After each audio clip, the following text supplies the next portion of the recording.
All right, here we are finding all of the real roots for a polynomial. And we've got two examples here, number 5 and number 6. For number 5, we have a polynomial 2x cubed minus 11x squared plus 7x plus 24. We are given that 3 is a root. So this time I'm not having to check if one of these is a root. They're telling us already what one of the roots is. So this being a degree 3 polynomial should have 3 roots. We know one of them. We're going to have to use division to find the rest of the roots.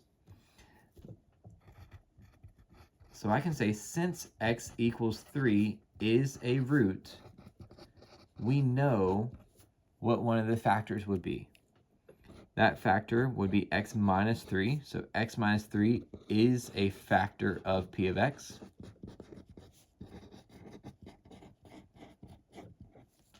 I can find other factors by dividing by x minus 3.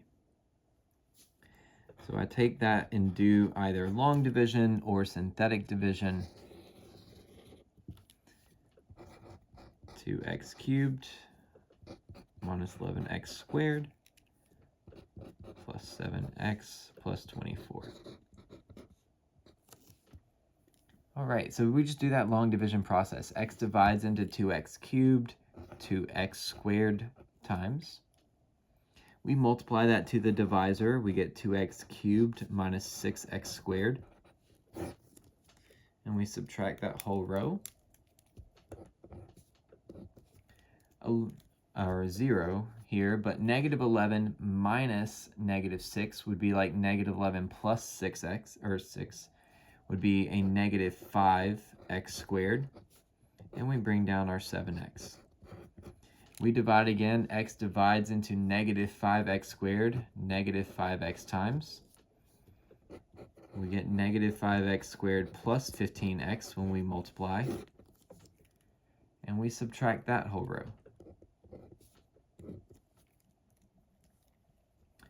Subtracting this time leaves me with a negative 8x, and we bring down the 24. We divide again, x divides into negative 8x, negative 8 times.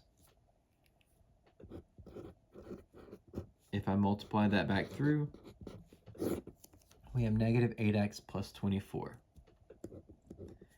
So when we subtract that whole row, we find that 0 is the remainder.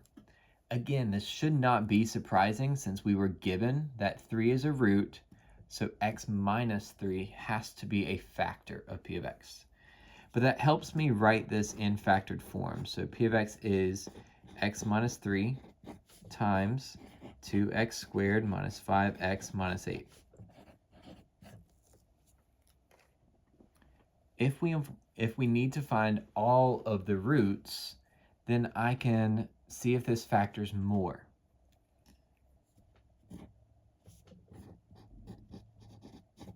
So 2x squared would come from a factors of 2x times x. I can check factors of 8, like 4 and 2, but that gives me 4x and 4x, which is not going to give me a 5x. We could try 8 and 1. That gives me 1x and 16x, not 5x. I could even swap the factors and get 8x and 2x, but what we end up finding is that this just does not factor. Or at least it does not factor more. So what we would call that is an irreducible quadratic factor.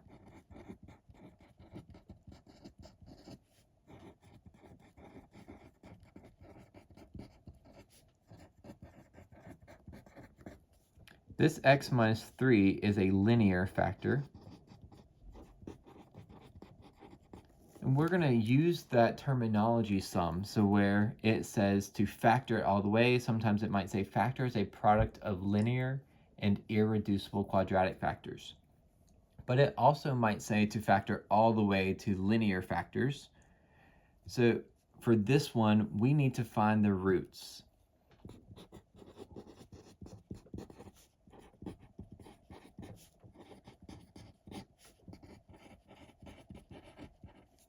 find the roots, that was when the factors were equal to 0. So I can set this factor x minus 3 equal to 0 and get x equals 3.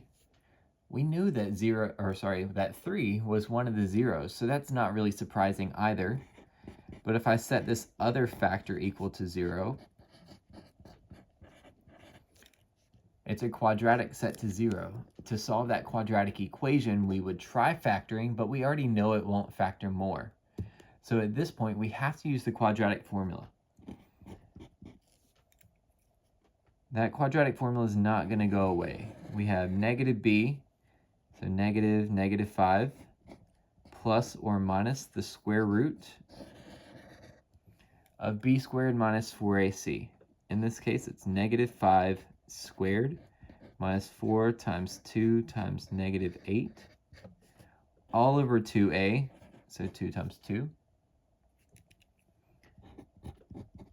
Negative 5 would be positive 5, plus or minus the square root of something, divided by 4, 2 times 2. But I need to figure out what's going inside that radical. So let's plug that part into our calculator. Negative 5 squared minus 4 times 2 times negative 8. That gives me 89 inside the radical. We can also check to see, does the square root of 89 simplify further? That does not, so the square root of 89 is just going to be the square root of 89. And these are the exact roots, because there are two of them here. 5 plus the square root of 89 divided by 4, and 5 minus the square root of 89 divided by 4. We had 3 zeros. I knew there had to be 3 because it was a degree 3 polynomial. We were given that x equals 3 is one of them. The other 2 roots are from the quadratic formula. Now these are real roots. There's no imaginary component to it. So they have a decimal that you could find, and then you would use that decimal to maybe graph if you needed to find the zeros or the x-intercepts. All right, there's one more down here, and I'm gonna give you some help on it, but I also want you to try to pause the video and do some things on your own. So here we want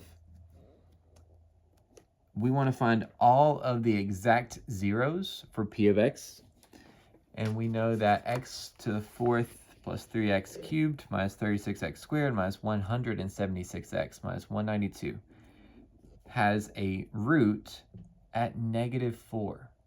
But it does specify that this is a root with a multiplicity of 2.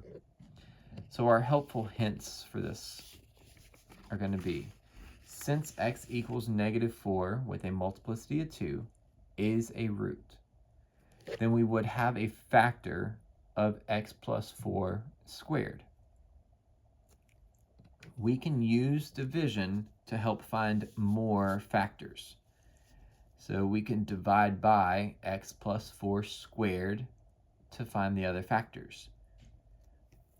But we wouldn't divide by just x plus 4 squared. We need to figure out what are we actually dividing by, and that's x squared plus 8x plus 16, because that's what x plus 4 squared is equivalent to. So you want to divide your polynomial p of x by x squared plus 8x plus 16, and then we can use that to continue to find all of the roots. So go ahead and pause the video, try some things out on your own, try to do that division, and then find the rest of the roots. All right, if you did pause the video and check, you can check your work. If you didn't, well, here's the answer. So we would do that division, and we would find that x squared minus 5x minus 12 is the other factor. So that polynomial p of x factors into x plus 4 squared times x squared minus 5x minus 12. Now this factor does not factor more. So as I look at that factor, that would be an irreducible quadratic factor. To find all the other roots, we would set the factors equal to 0.